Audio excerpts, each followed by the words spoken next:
This week on Pat and Bish, we go versus Afro Man versus the cops. Because he got high, his house got raided for drug trafficking and kidnapping. What? But the cops, they did not know what they were in for. We deep dive into that. Also, little PP, Pierre Poilievre, was on Joe Rogan's podcast doing a little protesting. We're going to dive into that.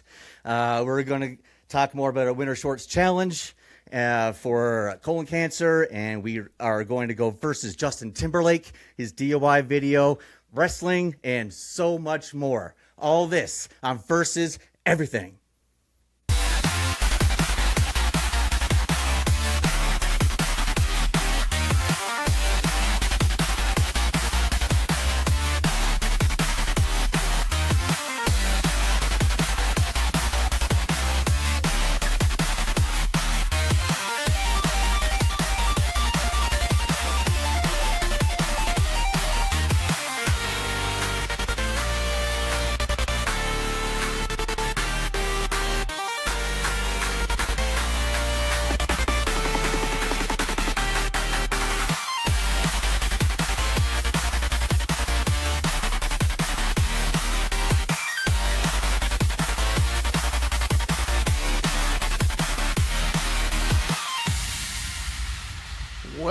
Well. People thought it was done. They were asking last week, where is it? And once again, sorry to disappoint all the haters, but we're back. I'm G. Patrick Condon, and I am joined, as always, with my co-host, Aaron the Bishop. Aaron, before I throw to you, I just want to ask everybody out there to go ahead and subscribe and like and comment and do all that good stuff on all of the channels. It's all there. You could go on literally any social media platform and you will find us. Please follow us. Aaron, Bishop, how are you? I am doing fantastic. I have had a week filled with personal triumphs, small victories. For example, I don't know if you've seen this story in the news or not, but I don't know why, but this gets me so excited. Now, as a traveler, I go on Flair Airlines quite a bit. And now, explain to the folks what Flair Airlines is. Because yes, everybody knows the big sort of three, I guess, in Canada is Air Canada, and then you got WestJet, and then maybe Porter would be a third. Flair, what is Flair? It's a discount airline. Nice. Wrestling. Yeah, wrestling. Go ahead. It is a discount airline. Just for example, you can fly from Calgary to Toronto for $115 right now one way. So pretty good deals. And that's why I like to fly them, just because they're cheap. And I fly them all the time. But the thing is, sometimes the baggage sizers, they're so out of whack. My book bag right here, you can see this book bag right here. This has been approved. Oh, thank you. This has been approved, okay, going on the outbound, but then on the way back, not approved. It wouldn't fit in the baggage sizers. And, of course, we have to pay for a checked baggage, and that happens to me all the time. I'm paying an extra $100 a leg for this book bag, right, that fits underneath the seat. So today, or yesterday, I seen this on the news.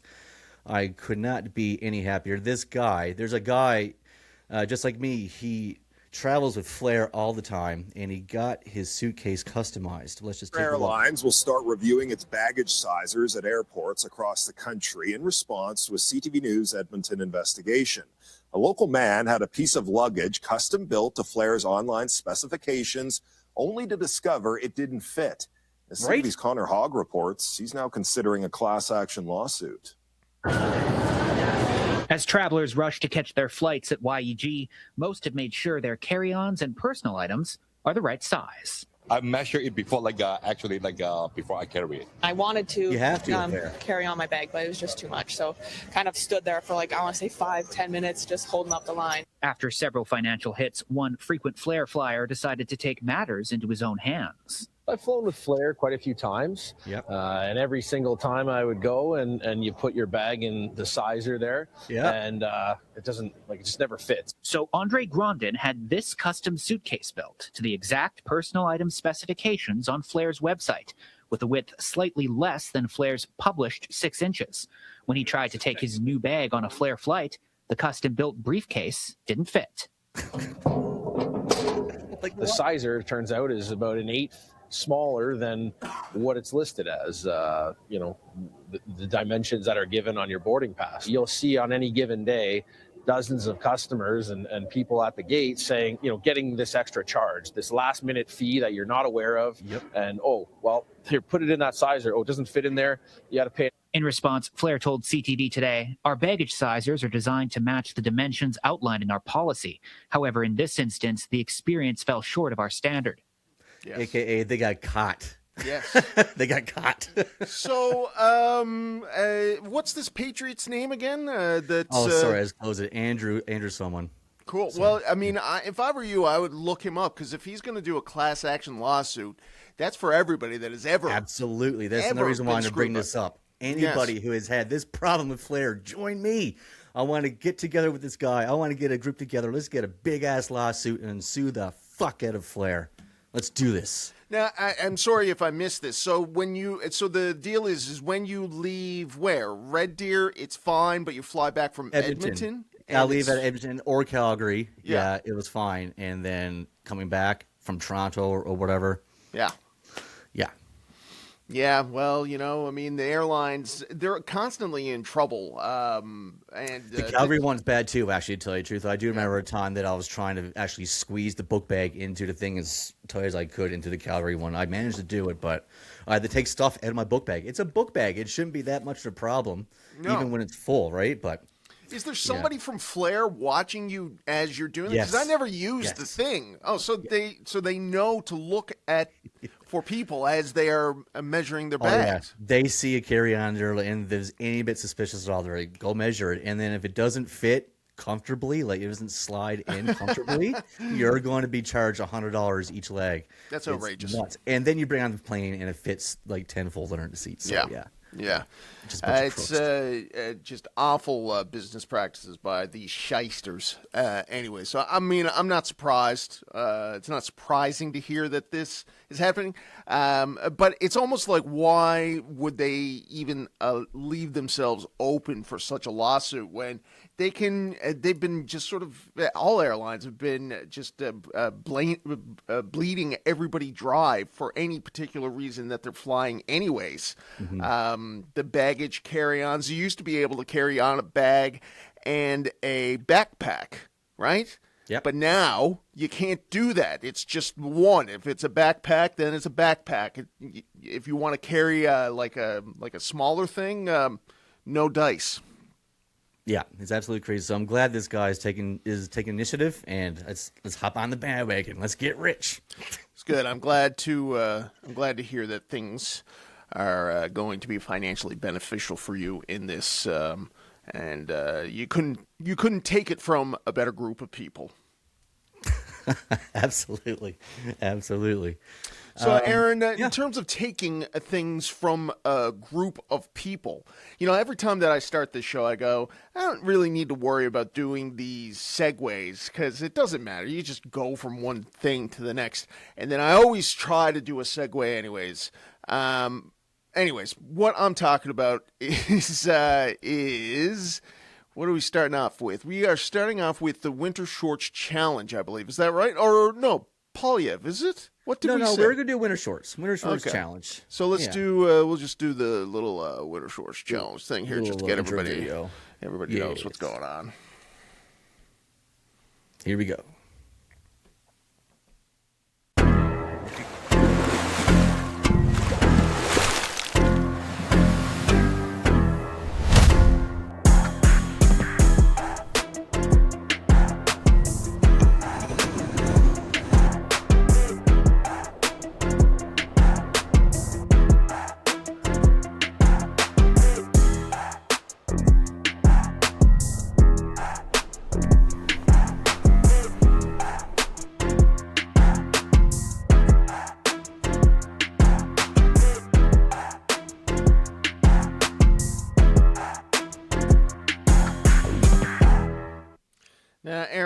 as we broadcast live here to everybody on Facebook and YouTube, it is March the 22nd of the Winter Shorts Challenge.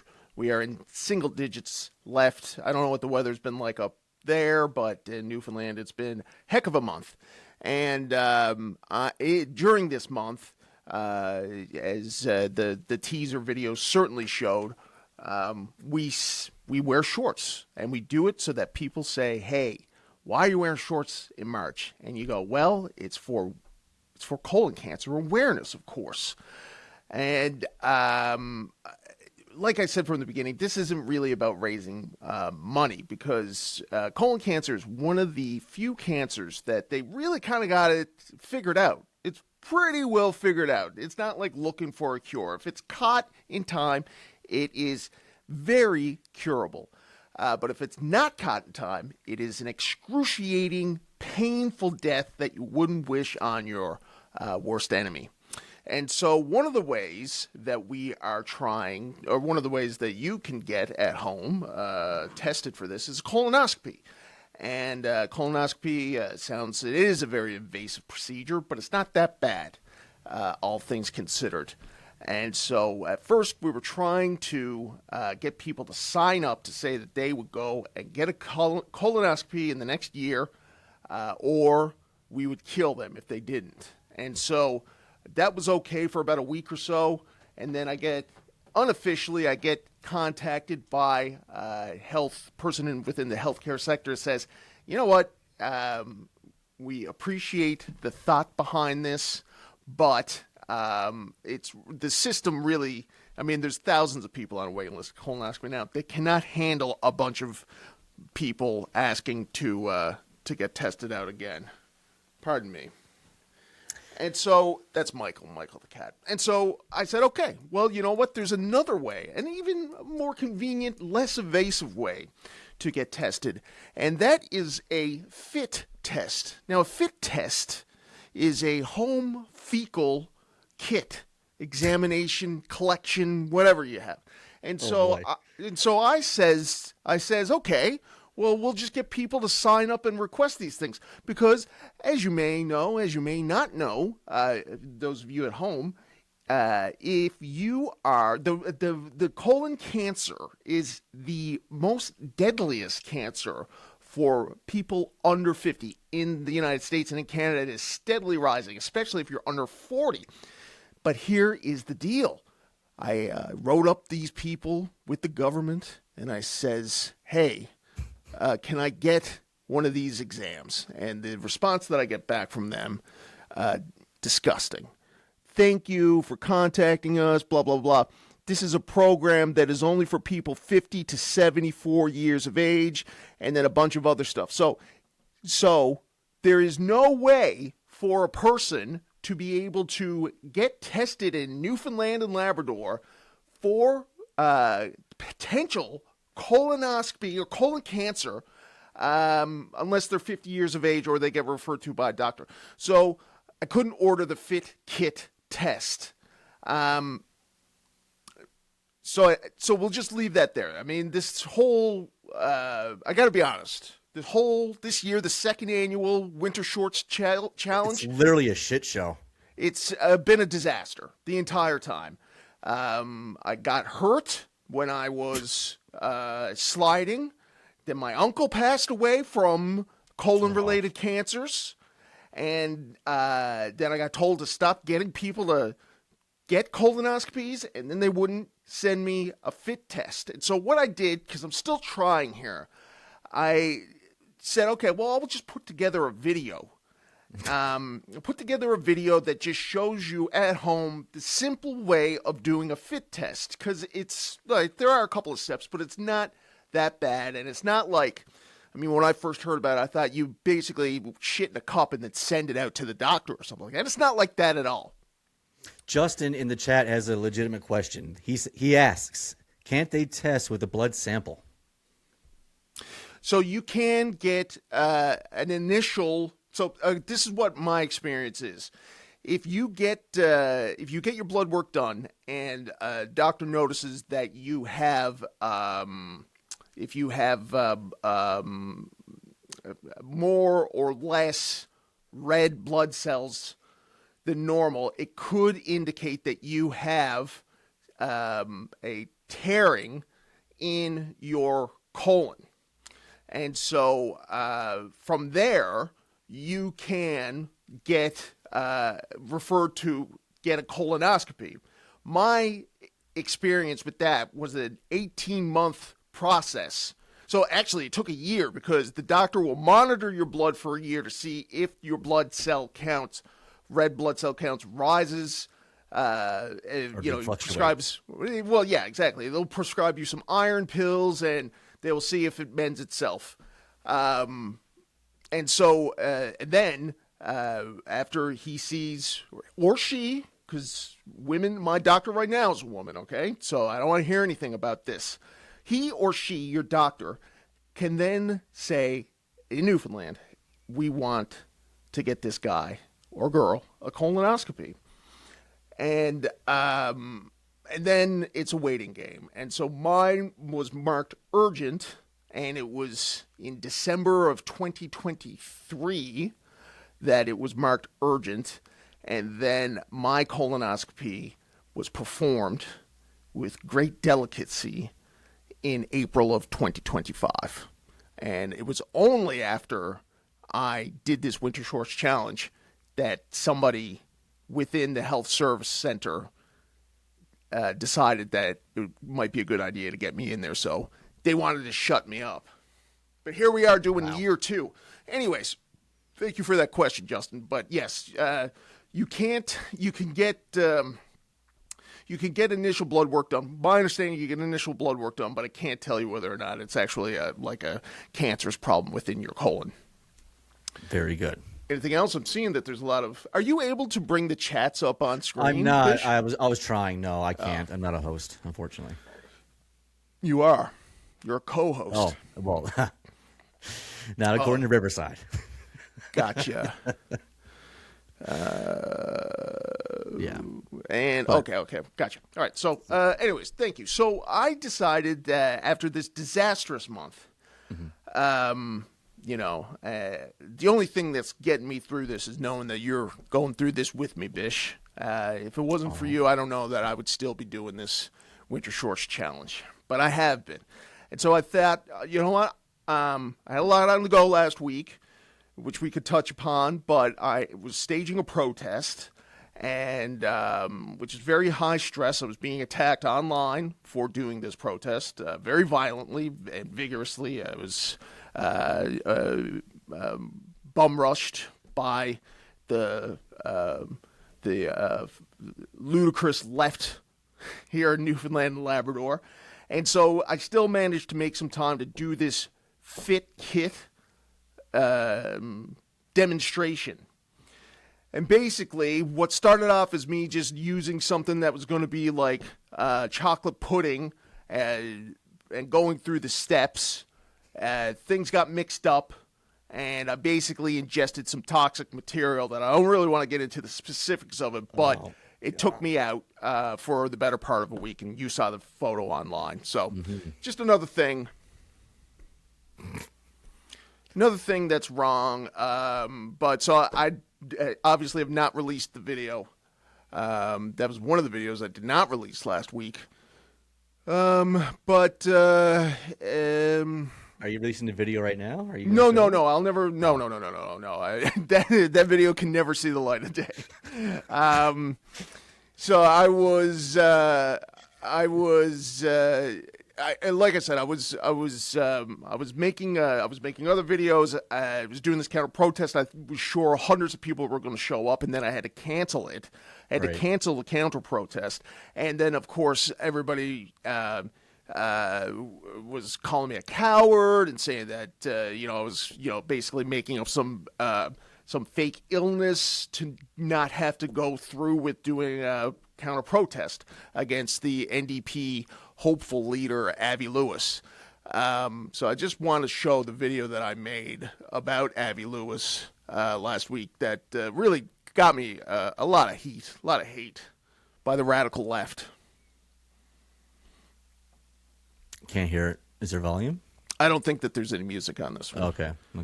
So basically, it was just like, I mean, he's for safe injections. He doesn't think that oil is necessary. So we just, imagine he doesn't support Israel. So he's anti-Semite. He's worth $22 million. And so wanted to just show that there was a lot of people that shouldn't be voting for this guy. And like I said, I mean, if it's the left that are doing the protests, everything is fine. But as soon as they hear that somebody else is doing protests, I mean, they come after you. They came after me anyways, super hard and from all points and from all different levels of familiarity. I had people writing me up asking me if I was mentally sound still. No. If you could believe it. So anyways, and you just see some things here. Somebody wanted me to back up my claims of anti-Semitism against Avi Lewis, and I Googled something and I sent it. I didn't really look at the article. They didn't like that. They had a problem with me not doing my research, but who has that kind of time? And then some guy accused me of having my own race issues, to which I pointed out to them that I am at least 1/16, maybe upwards to 1/8, and that this guy Will, who was coming after me, he is the racist. And so I don't want to get bogged down in racism, but Will didn't like that. And you just see here, Aaron, the amount of attacks that were going. Somebody else tagged Tony Wakeham and the PC Party in Newfoundland and Labrador, and wanted to know if this was something that they what does it say there? I can't read it. Candidates to make complete and utter jackasses, he called me, of themselves with impunity. So they wanted, I guess they wanted the PC Party to disown me. That guy's an idiot, because why would they even care at this point? And it's the NDP Party. And then I come to find out, you'll see there, Aaron, Avi Lewis himself started looking at my content. Do you see? I see it. And I covered up all the other names, but amongst these other people were his campaign manager, his communications person. All of them are coming, and so that's what I had a very high stress week last week, and anyways, that's the fucking winter shorts challenge. All right, you do a fucking segue out of this one. Speaking of politics, BP, little Pierre Poilievre. I know how to say his name. Oh, that's pretty good. Pretty good, thanks. He was on Joe Rogan this past week. Did you happen to catch that? No, I didn't. But I saw some clips, and it seemed like, I gotta say, I think it was mission accomplished. I'm more interested to hear, as you, as somebody who is not a conservative, what you think about the whole thing, and had you watched any of it? I just read like the Cliff Notes version of it, but from what I read, he actually it did sound like he was decent and good on it with good answers. But then again, I didn't listen to the whole thing. I just read a short CBC article. So that could be very biased. I don't know. Well, and this is it, and this is why I think it's mission accomplished, because people were like, "Oh, he's going on Joe Rogan. Like, obviously that's his base now. Nobody is going to, why he's not gonna widen his appeal by going on a podcast like Joe Rogan, who's already considered to be, very right wing. Even though I don't think Rogan is any kind of wing. He kind of sort of goes back and forth, but that's the perception." But he went on there, and he really didn't say anything controversial. And I think that was the whole point, because maybe people aren't going to go and listen to the entire 2.5-hour conversation. It seemed like it was kind of boring, to be honest. But I think that's what he was going after. Like the little clips that I saw, that made the rounds. I think that was really all that, that will find its place in the undecided voters, and he will come across looking a lot more friendlier, a lot more likable than what his reputation up here is. Even though right now, I think as of now, that podcast with Poliev is Rogan's second highest viewed episode of 2026. Rogan was even trying to bait him, from what I read, about Carney. Asked him what he thought about him, and he had a very dignified response to it. So that's from right. Everything from what I've read about the interview, I gotta say has been good. I gotta give praise where praise is due. I'm not just going to stick to my one side just because I bleed red or whatever. That's I right. gotta give the man due. I gotta give the man due, and it was good. So that's right. So, and you are the guy that he's going after with this. So, anyways, I got a couple of clips. Here's one that I found interesting: is that he is like he's text buddies with Carney. I wonder if he was text buddies with Trudeau. I doubt it. It seems like he was a lot more angry with him, but it seems like him and Carney are not on bad terms. No, I believe in the rule of one prime minister at a time. So I fought like hell to win. I didn't win. We came very close. So I've said, listen, I'll leave it to the prime minister to do the negotiating. And I've said I'll support him any way I can. Even in my visit down here, I'm sending him text messages to tell him what's going on, to try and support his work, because what we both want what's best for Canada. AKA Carney said, I want updates every 10 minutes to make sure you're not fucking shit up.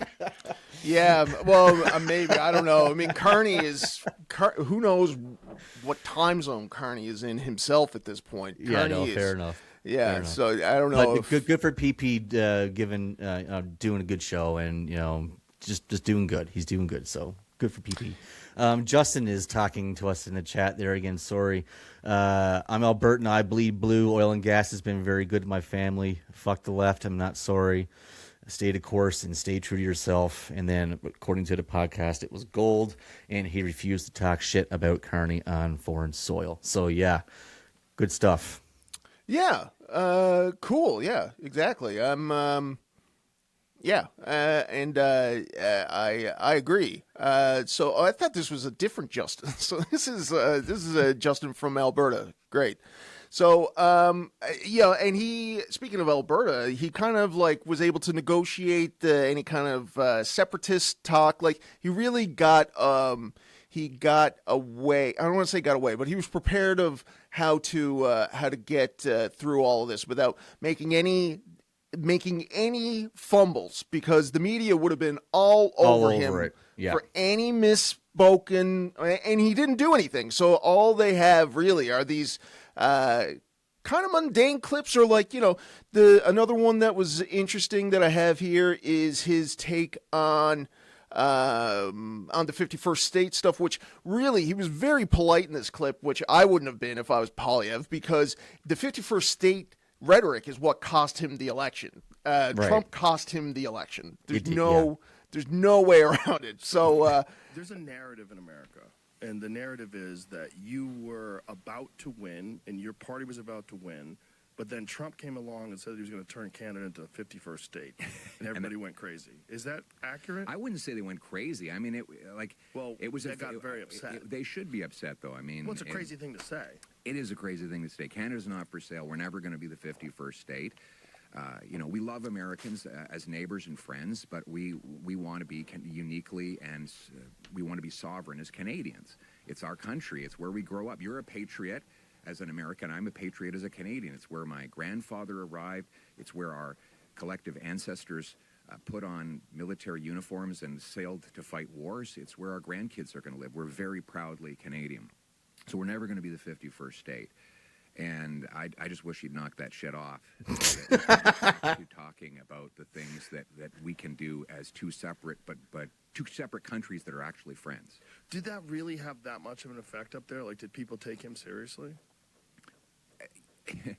I think at first everyone thought it was a joke, because we've always had these jokes like, one day we're going to take over Vermont and Detroit should be part of Canada. Yeah, no, I mean, I'll just stop it there. God love him. But the point is, I wanted to stop after he dropped the shit where that was a very precise swear, right there. I think it was the only time that he swore. Certainly the only time that was reported, and that is something that made the news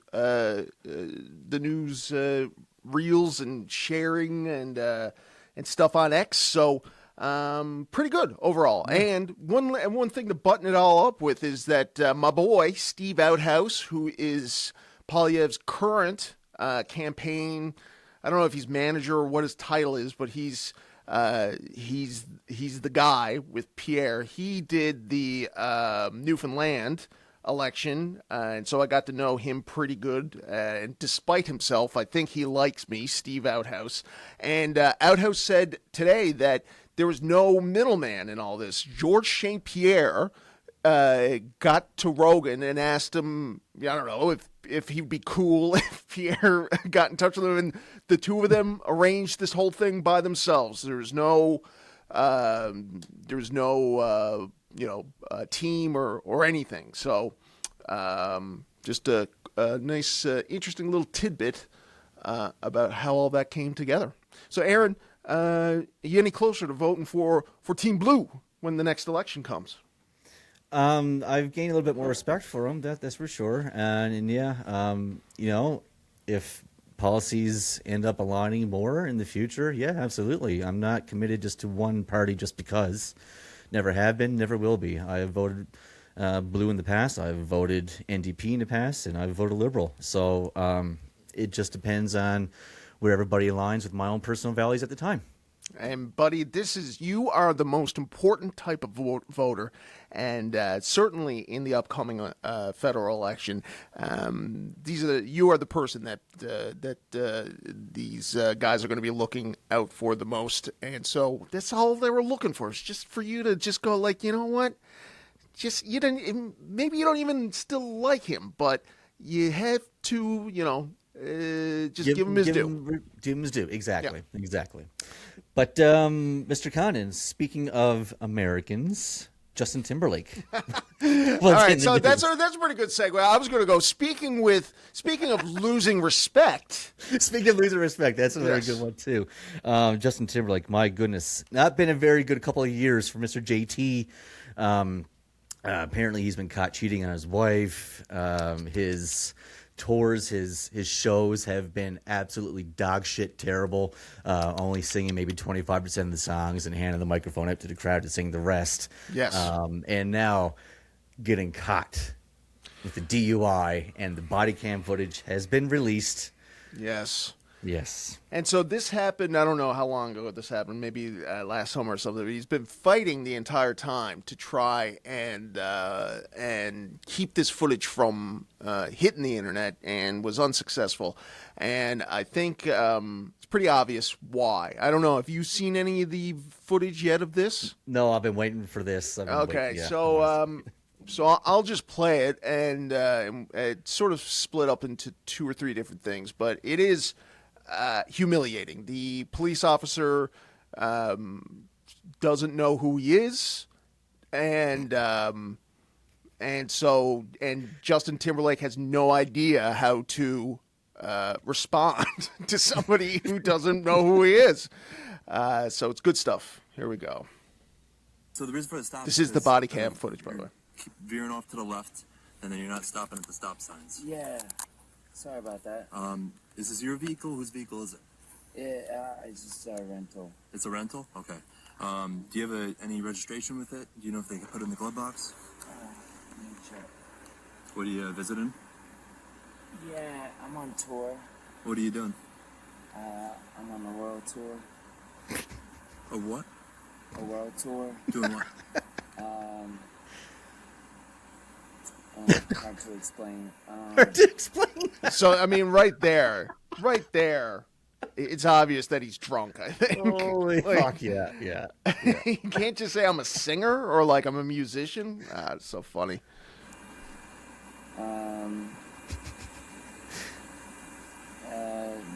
World tour. I'm Justin Timberlake. Justin Timberlake. What's your name? Justin Timberlake.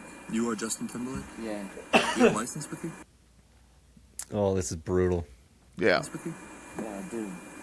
and then you're going to put your right foot. So now he's out doing the test, and doesn't look like he's does a very good job. Okay. You're going to be heel to toe like this. Heel to toe. Now I have heard that these tests are difficult even if you are sober. 1,000, 3, 1,000, 4, 1,000, 5, 1,000. All right, that's all good. Done. Yeah. All right. By the way, He's these are like really hard tests. It's like And Donald then- Trump and his Yeah. yeah, kind of. Hey, he's a dancer for God's sakes. And that's, yeah. you've done the bye choreography, right? Yes, you got it. Yes. You know that. Yeah. It's Was that on difficult. camera? I hope that's. On I hope camera. so. I mean, we'll have to take a look for that.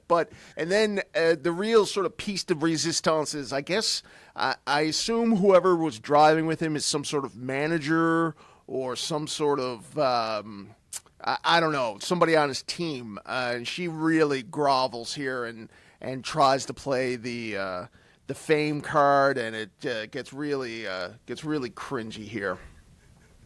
So the way this device works, you just put your lips over it and you blow into it like you're. Oh, he doesn't want to do the breathalyzers the first thing here. All right. Isn't that like automatic At this jail? point, based upon the Yeah. observations, you're under the arrest for suspicion of driving while intoxicated. There has to be a moment of talking. No, not anymore. Please help me. Not anymore. Hold on. Okay. Hold on. This Can is, I? This is the registration of the vehicle. Just make sure it stays with the vehicle, okay? I have his phone. Yeah. Yep. Can you guys please just do me a favor because you loved bye. You're like, do me one favor. Let me ask him if he wants me to give him his phone. Yeah. I mean, This is insane. So it's not going to be a long thing. I'll let you walk up real quick. Please. So the reason for the stop is because. And that's it. I mean, there is additional stuff where he's in the police station, and blah blah blah. But I mean, he probably sobered up slightly to that point, but really not a good look for No. Justin Timberlake. Not at all. But the Justin in the chat, democracy is a beautiful thing. Yes, it is, my friend. He's rich. It will get thrown out. Yeah, probably. And what's a Justin Timberlake? Yeah. But he's right. I mean, he's not going to go to jail or anything for it. So the only repercussions that he is going to get is this embarrassing video being released. And so I'm happy that the police gave it up. And so that's I mean, as somebody who used to drink, I mean, it's so obvious to me how drunk he is immediately. Oh yeah. A lot of people are like, why did he even drive? He has so much money. Why did he drive? Why didn't he get an Uber or a taxi? I know, or that's the whatever? thing too. Like all these celebrities, man, you're so rich. You're richer than most people. Just get a goddamn Uber. I don't understand. You're going to kill someone. Yeah. Just get an Uber. Don't drink and drive. No, I know. Don't drink and drive. But the thing is, and I think this is what happens with wealthy people, is that like they only want to do what they want to do. And so he wanted to drive, and he's rich, and so fuck No one's everybody going to tell else. him otherwise. Yes, exactly. And so good. I mean, he's not going to go to jail. Maybe he'll get a fine or whatever it is, but at least he is going to be publicly shamed. And speaking of publicly shamed, the week started off so good for one Obafemi from WWE. Are you ready to talk some wrestling, Aaron? Yeah, let's get some wrestling talk in. Let's do it. My Let's God, do it. it's been almost God. 40 minutes. We haven't said I know. anything about wrestling. I know, it's nuts. Yeah. So let's start off with the beginning of the week for Obafemi. It was a great look. I wanted to talk about this mostly because of how much I love Brock Lesnar. But he comes out, I think it was at the start of Raw last week. And what a presentation. Now, before we go on, Aaron, what's your take on Obafemi? Are you a fan of his? Were you happy to see this? I have not seen any bit of wrestling on TV since Elimination Chamber. I have not seen this. I have not seen his presentation. Oh, really? All I've seen of Obafemi is a clip here and there from NXT and his Royal Rumble appearance. That's okay. it. Yeah. All right. Well, he's a big Jack guy. He's a big Jack dude. Oh yeah. He looks like a big built like brick shit house. Like he's bigger than Lesnar these days. I mean, that's pretty cool. Yeah, but then he starts doing this little dance down to the ring that I don't like. I think he looks kind of goofy. But look at old Brock, man. People Is like Brock that. looking scared? Oh, yeah. Is he Look at looking him. scared? Look at that. What a great... Wow, what a great facial expression. Never seen that from Brock before. You don't like this dance? You don't like this little shimmy he's doing? No, it's like it's a little too goofy. You know, he's sort of like do, and then right away. It humanizes him, though, Condon. It humanizes him. Sure. Oh, and there you go. And so squashes him right away. And then the big thing that came out of this really is Brock is now yelling up to him, saying, "Put your foot on my Foot chest." on me. Yeah, I seen that. Wow, what a vet move by Brock. He does stuff like that all the time, man. I hope that Brock eventually gets his due for what a great mind. Wow, what a moment. he is. And then, Justin, so that in the chat, sorry, what a segment with Oba, yeah, and I get chicken skinned watching this segment. Yeah, that was good stuff. Nice. Yeah. So the match is announced. It's the fourth or fifth match for WrestleMania, which is coming up in 3-4 weeks, if that. And so the big deal then is Oba is because it's going to be a big match. Obviously, they bring him out for Stephanie McMahon, who used to be a owner and creative head in this company. Is not just doing a podcast like a couple of losers. Is her and I don't know who it is, but anyways, she gets Oba and asks him simply, "Who is it that you like? Who's inspiring to you?" Who taught you to dream big? Who did teach you to dream big? I just recognize the pattern of everyone who was successful. They weren't afraid to dream wild. Like who? Name one. Elon. Yeah. Elon Musk. Elon Musk? Yes. Whoever. But I mean, are these people that you Joe are Rogan was another one. that help? Friend of the show, Joe Rogan. These are the people that inspired it. Yes. Oh, Now, God. look. Yeah. I'm not saying nobody's saying that these are great answers. I think he actually goes on to say that Triple H, or maybe it's not in this clip. He says Triple H is one of his favorite wrestlers. Whatever. He's a wrestler, for God's sakes, guys. What are you looking for? It's at least interesting. He's not saying it was like Vince McMahon or whoever you're allowed to say currently this week.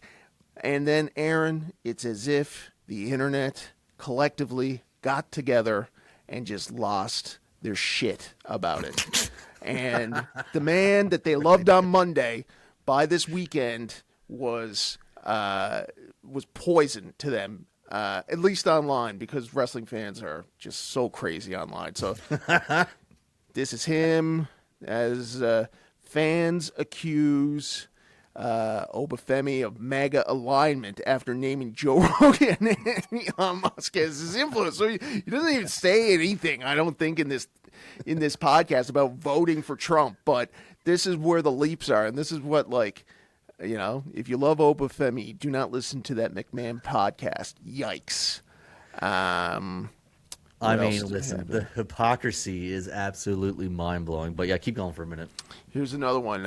Oba being from Nigeria and loving a South African who benefit from this. He's talking about shit about Elon Musk being his hero, because Elon Musk is South African, white guy that was born into privilege.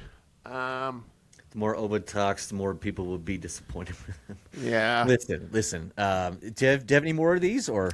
Let's see. There's a couple of. It's all the same stuff. It is basically like people insulting him, saying he's basically intelligent as a stale piece of bread.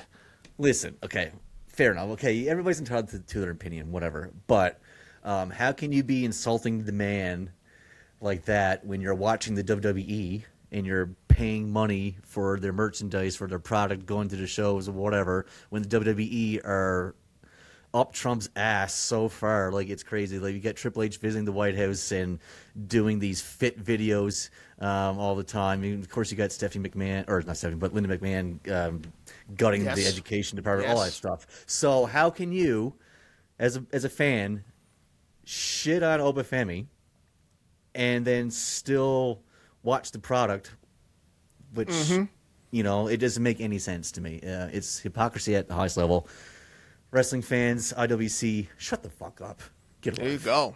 Jesus Boom. Christ. That's good. I think that's the right take on these things.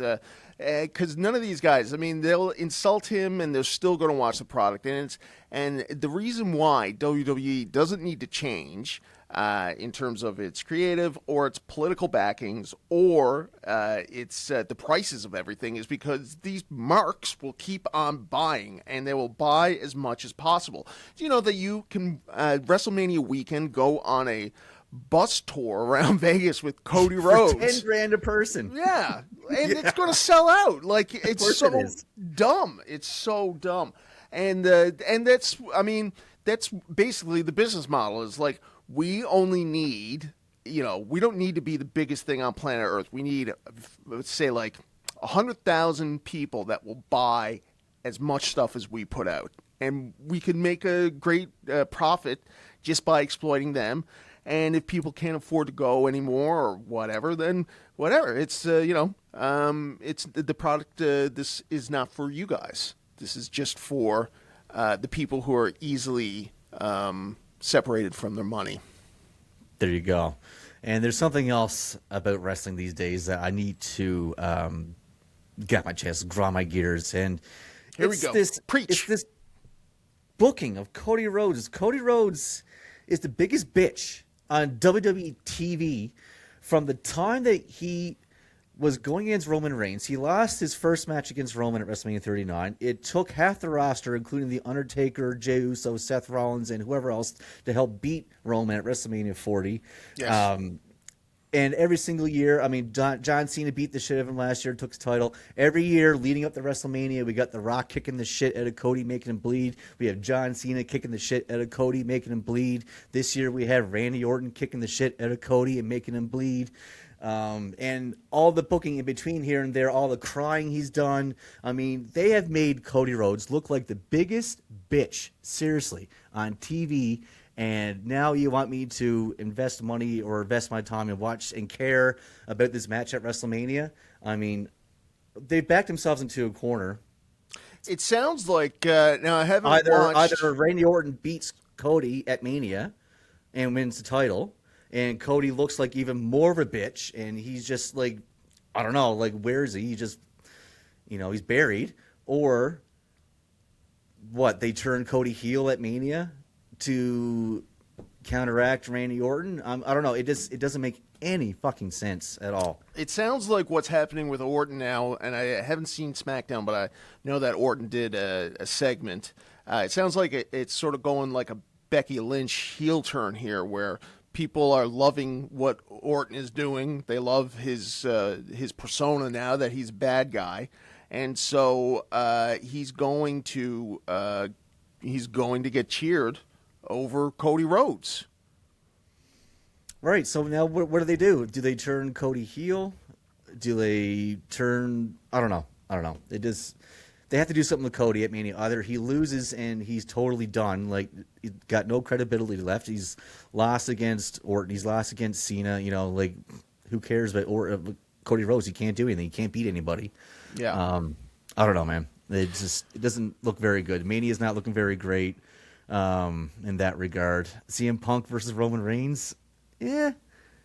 I don't know. I mean, the segments have not been great. No. What do we got here? We got Rhodes is a bitch. Yes, thank you, Justin. Wrestling is an escape from a daily life. Yes, it is an escape. And Rhodes is a bitch. Yes. Yeah. I think Justin was saying leave politics out of wrestling, which is, I wish that we could, but. Yeah. I mean, people on, I guess it's more of an online fan base that is really concerned about who their wrestlers are voting for. But I mean, wrestling has always had before politics was so divisive, wrestling always had they always had their Bill Clinton impersonator. Yeah. They had that horrible match where it was Hillary versus Obama. But now yes, I forgot about that. Yeah, Oh my yeah. God. And so they've always had. It's always, but I mean, it's so divisive now that it's really not something that that really any form of entertainment that wants to draw a fan base from both political sides just really should stay away from it. I agree. Yeah. But let's have some fun with this wrestling before we move on to the Afro Man thing. The Afro Man thing is going to be awesome, by the way. Can't wait to dive into that. But the wrestling game, last week, you made me do this thing. It's a rating system, 0 to 0. We go through each number, 0, or is it 1, 2, 3, 4, and 5, It and so starts on? at 0 and it goes to 10. starts at Now 0? I got to say, Aaron. I mean, we did this game, and it's what the kids are doing online, and I guaranteed us 10,000 views on TikTok. And I don't want to get into the specifics, but we didn't reach that number, and I don't know if it's because of you or because of me or maybe both of us. I don't know. But I'm going to try and do a better job of it this week, and and we'll see now between me and you who's going to get the more votes, who's going to get the highest views based on our list. There we go. Last week, I had Goldberg at 3. I had Roman Reigns at 4. Road Dogg at 5. All kinds of ridiculous stuff. I mean, Road Dogg is a good example. Well, this is the thing. Is like you're not placing wrestlers that you like. The point of it is like this is a wrestler that is an example that exemplifies what a 3 out of 10 wrestler is. So I think maybe, because I mean, your 10 spot was going to be Bret Hart, but I don't think that anybody can put Bret Hart as a 10 out of 10 wrestler. Even Bret wouldn't do that because Bret's promo skills are not 10 out of 10.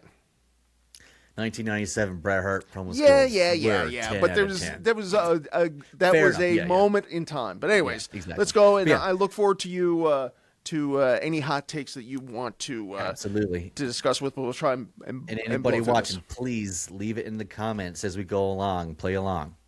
So here we go, Mr. Condon. Who is your 0 wrestler? 0 out of 10 wrestler, Chris Benoit.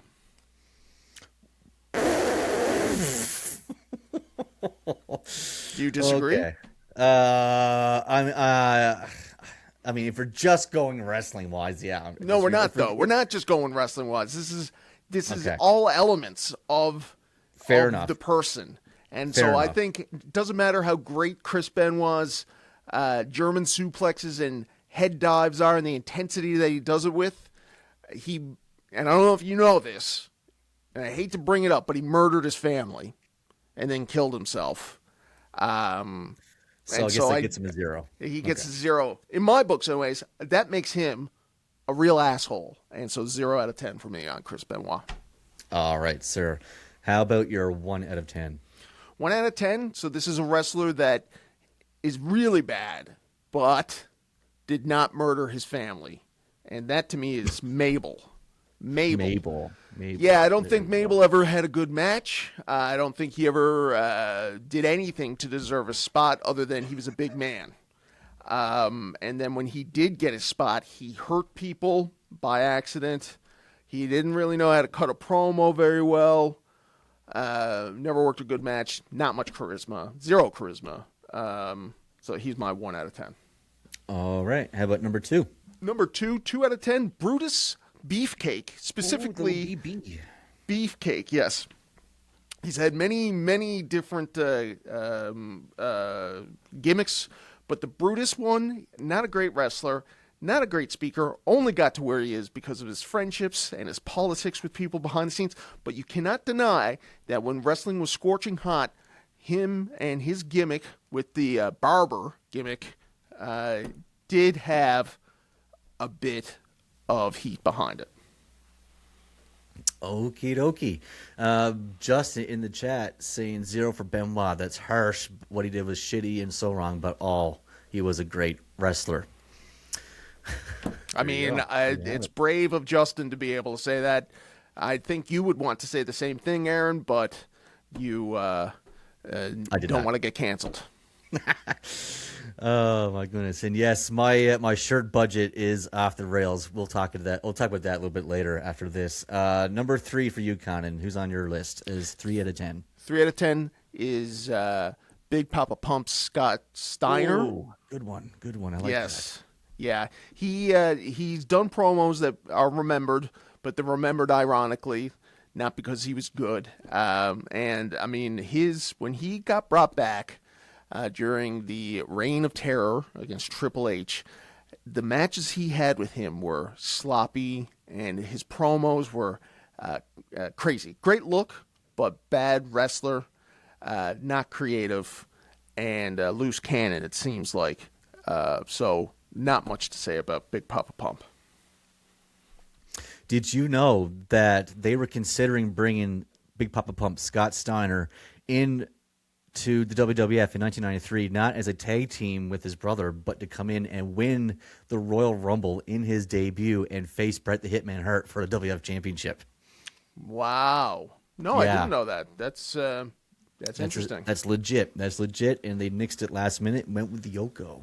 Yeah, well, I don't know. I mean, what would you have gone with? Probably Yoko. Yeah, he didn't have a great look to him. He was at the time. No. Yeah. Number 4, my friend. Number 4. Steiner math for the win. Yeah. Yeah. Number 4. My 4 out of 10 wrestler is Ronda Rousey. Oh, that could be a little bit of a hot take. Well, I think that she has two. So I mean, terrible promo, no charisma, and did not have a natural knack for the wrestling game. I don't think she had any idea really what she was doing out there. But she had a great match at WrestleMania in that tag team match in her debut. Yep. And I don't think that the women championship match main events, the last real main event at WrestleMania without her. And so you got to give her a bit of due for that. Maybe, in terms of like main event. Yep. Yeah. And she did manage to have Nikki Bella's best match of her career. She brought out somehow the best in Nikki Bella. That match from the first Evolution. Or was it Revolution? Evolution? Revolution. Yes. The ladies' pay-per-view. Yeah. That was really, really good. So, yeah. But anyway, overall, that's pretty good. Yeah. 4 for Ronda Rousey. How about your halfway point, number 5? The definition of mediocre or average, to me, is Marty Jannetty. Marty. Party Marty. Bit of charisma, pretty good wrestler. Could never figure out another gimmick other than Party Marty. The 80s left him behind, and it was very difficult. And, and he wasn't a bad wrestler by any means. I think that he was pretty good wrestler, but pretty good. It gets you about a 5 out of 10. Yep, that's about it. Party Marty, number 5. And imagine if he was not Party Marty, the talent he had. Man, oh man. Number 6. 6 is Shelton Benjamin, 6 out of 10 wrestler. Ooh, okay. Fantastic wrestler. One of the best from his era when he wrestled in the WWE, for sure. Has some highlight reels, but anything beyond, he's the opposite of when the bell rang. Anything up until the bell rang was just awful and not worth really paying attention to. And so, not to take away from all the moments that he's had in the ring, which would be like, what? He got that super kick by Shawn Michaels, I guess. Anyways, a great wrestler, still a great wrestler today. But didn't have much else going on behind the wrestling. Right. Fair enough. Yeah. Mama Benjamin, that was probably the most entertaining. Yes, I know, and I still don't really understand. Yeah, well, that was about. Right. Oh God. All right. So number 7. Oh well, we got a mediocre equals Cesaro, which is I will agree to that. I'll agree with definitely. that. Yeah, 100%. Then we got my 7 out of 10, Aaron, is Triple H. 7 out Hello? of 10 Triple H. Okay. Yeah. Yeah. Can you hear me? So, yes. Sorry, I didn't know if I lost you or if you were just taken aback by my hot take there. Left you speechless. Do I need to get into why Triple H is a 7 out of 10? Yeah, it's pretty obvious. I think that's pretty explanatory. Number 8. My 8 out of 10 is L.A. Knight. No, fuck off. Oh my God, you gotta be kidding me. This makes me hot. I'm sorry. This is a hot dog shit take. No way. I mean, I think your take on L.A. Knight is ice cold, if you want to be honest. The guy has been over everywhere that he's gone since he was, what was his gimmick in TNA? The Eli Drake. And it's basically the same thing. He is a well above average wrestler, hot with the fans over many years, and has not graduated up to. He could be a 9 out of 10. I mean, he's great on the mic. He's great on the mic off the top of his head. He's got the charisma. He's got the looks, and he's got the skills. The only thing he doesn't have, Aaron, is a championship and your support, which I think is, I don't know what's going on there. We'll have to do a deep dive someday to find out what happened where you hated on this man for so long. But someday the LA Knight fans out there, myself included, are going to get to the promised land when he gets that championship. And Aaron, you're just going to be some stinker in the corner watching, arms crossed, while the rest of us in the world rejoice. Justin says his ringtone is Knight's music. LA Knight deserves a push. There you go. Yes. It's a Knight fans in the chat. That's right. How about number 9, my friend? Number 9, I'm going Becky Lynch, 9 out of 10 wrestler. And I think probably the I don't know. I mean, the only thing that's holding her back from being at 10 out of 10 is that she's not great. She's not a great professional wrestler, but she's very capable, and I think that she has had a lot of different good ideas on characters and switching up gimmicks. And for somebody that started off just coming out and doing like the little Irish dance to doing the steampunk thing, and then getting herself over with the crowd and in a way that didn't get her buried, like a Zack Ryder, I should say. Matt Cardona, yeah. Matt Cardona, who is just, I mean, I'm sure he's having the time of his life, but he completely blew everything that he had built up over the last couple of years. But Becky Lynch, 9 out of 10. Perfect example of a 9 out of 10 wrestler. And if anybody's watching, I do discuss that exact topic about Matt Cardona with Vince Russo in my exclusive one-on-one interview, which is available now on our Facebook and our YouTube. Go check that out. Number 10, my friend, who do you have is your perfect wrestler? It's Shawn Michaels. And I was thinking about... I knew because I was thinking about Bret Hart, obviously. Those guys are just connected. And I knew, because the point has often been made that when somebody says Bret is not good at promos, you go back and you look at 97, which is a great example. But I don't think anything Bret did was as great as Shawn Michaels in 2005 in Montreal when he pretended Bret was returning on Raw. Do you remember what I'm talking about, Aaron? I think I was in the same room as you when that happened. I think so. So that's one of the all-timers in terms of promos. In-ring work. HP in Montreal when he teased the Bret Hart return. Yes. That was top-notch, top-tier, elite level promo. God, it got me, it got you. I really thought Bret was coming. It got everybody in Montreal, man. It got everybody in Montreal, and that was good, yeah. It was, yeah. So that's that's like one of the greatest promos of all time. And so I think if there's any knock on Shawn Michaels, it's that unfairly that he's not a great promo. But I think he's on his most average of nights.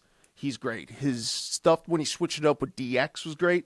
And then I don't know what you think about his whole character when he was in '96 when he was the company guy, company babyface, him in the Clique and that sort of thing.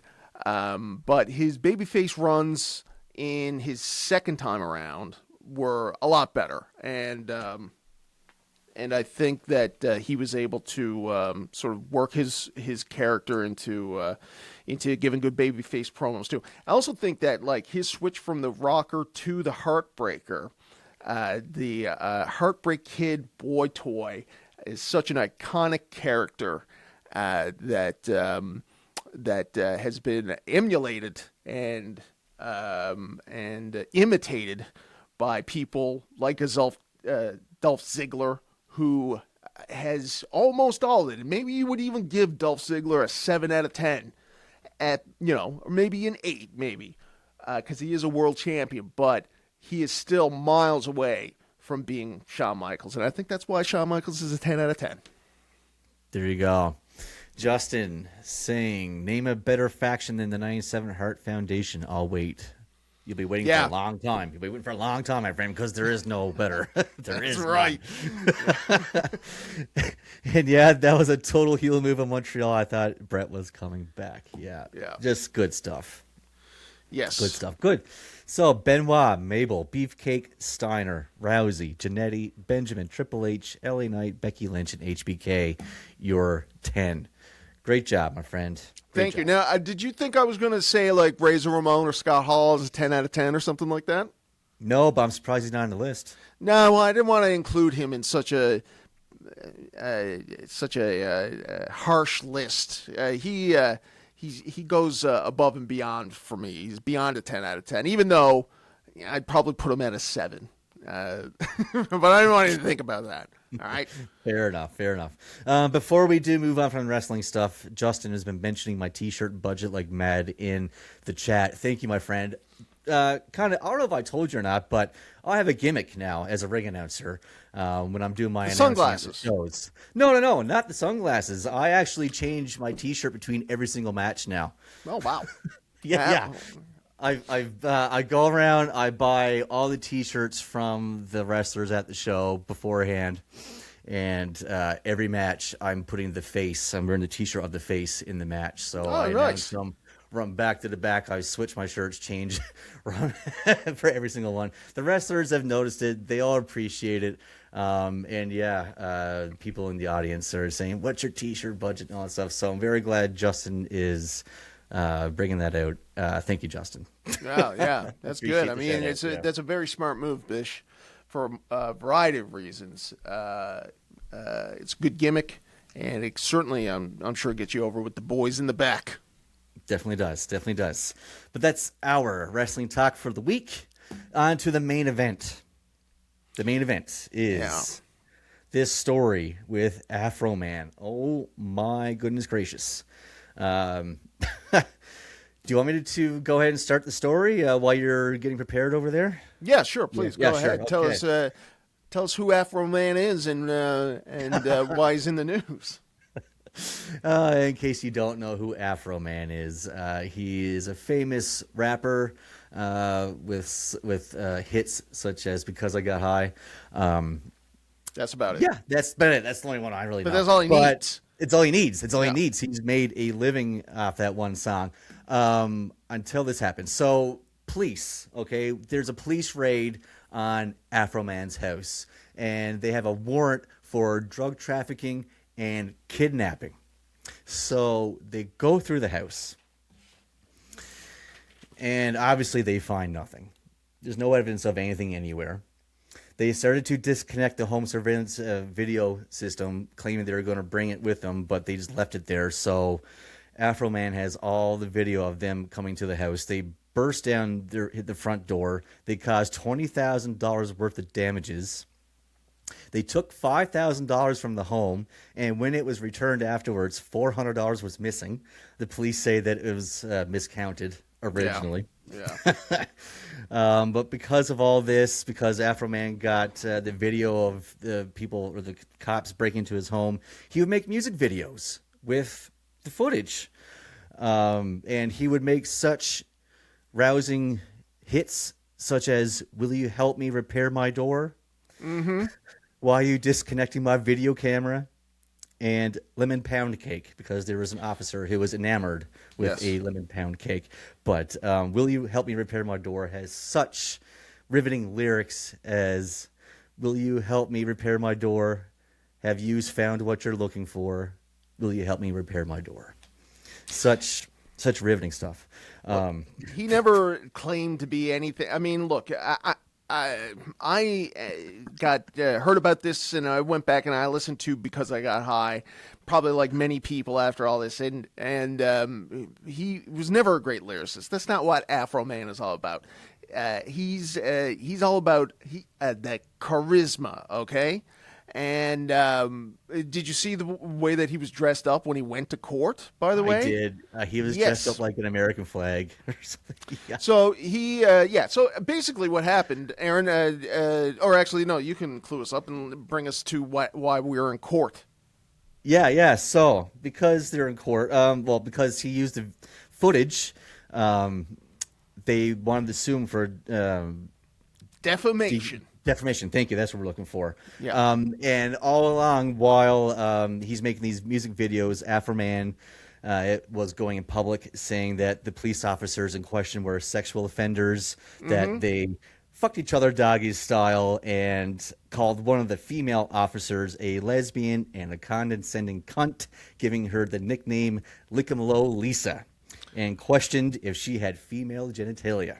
Well, and now leading to the lawsuit. Yes.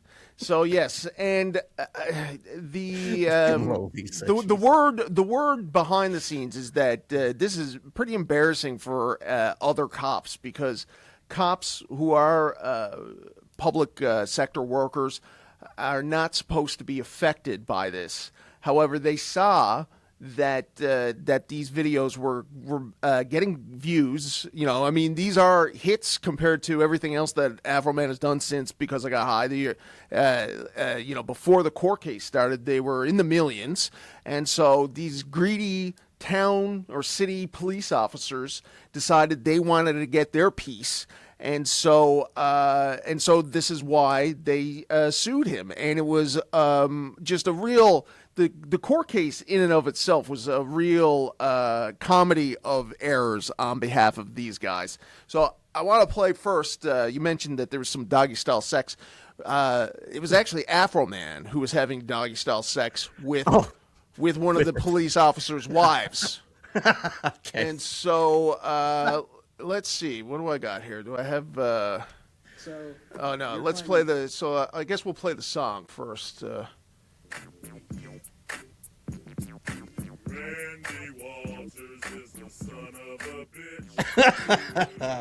Sorry, just let me pause for a second. So the name of this song, no. This, I mean, that would be pretty ironic. The song is called what's his name? Randy Walsh is a son of a bitch is the name of this song. That's why I fucked his wife and got filthy rich.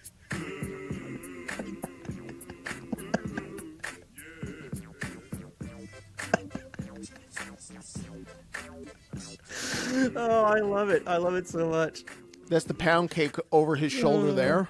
Yeah. And this is Randy's wife. So, and this is, I mean, as far as Afro Man songs go, this is pretty good. I mean, this ain't bad, yeah. Oh, God. I got to say, I was laughing really hard at Will You Help Me Repair My Door. That video is really funny. It's good, yeah. I think that's his most popular. So anyways, they bring Randy out and to talk to him about this whole thing on the stand. And I guess his lawyer never really coached him about what to say. So the idea behind this whole thing is that Afro Man was saying things about Randy and his wife that he knew to be false. He knew they were lies. So when you're asked on stand, so Afro Man did not have sex with your wife, you say, no, he did not, and he knew he didn't, but he still said that he did. Anyways, that message did not go to the cop. You're claiming that is the defamation statement, is that he said he had sex with your wife? Yes. And that's painted you in a false light? It's caused tremendous pain in my life. I'll get to that. We have to go through false light first. So does it paint you in a false light? Yes, that my wife is cheating on me with Mr. Foreman. But we all know that's not true, correct? I don't know.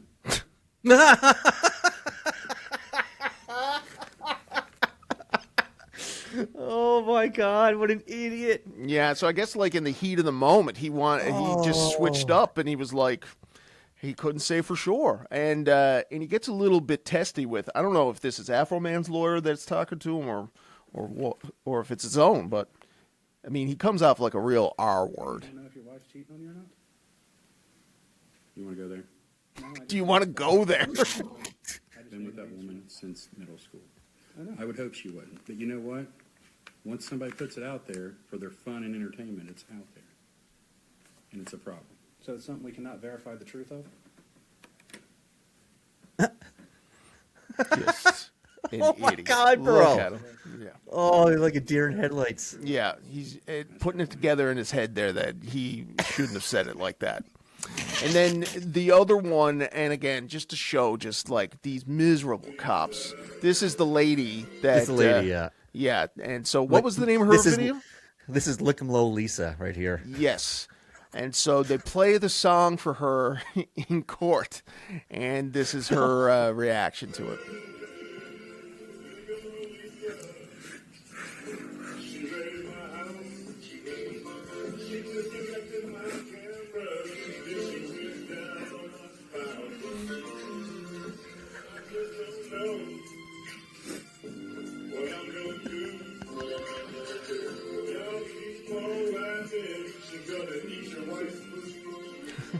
And now, imagine, look at her, having to bring herself to tears to this man's music. Nobody's ever cried over an Afro Man song, I'm willing to bet, ever, up to this point.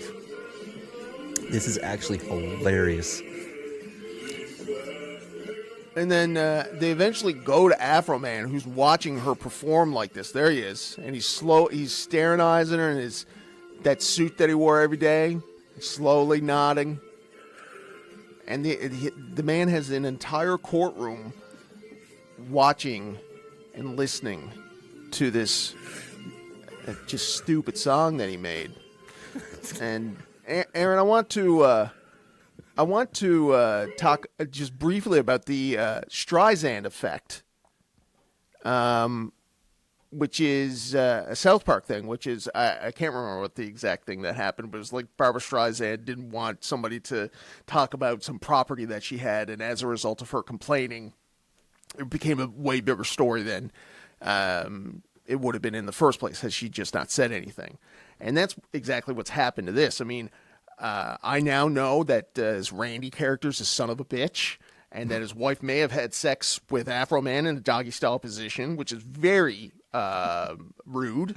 And then I also know that this other cop is a lesbian, I guess, but she might not have lady parts. Anyways, the videos before the trial started, they did have a couple of million, but now, I mean, they're over 10 million.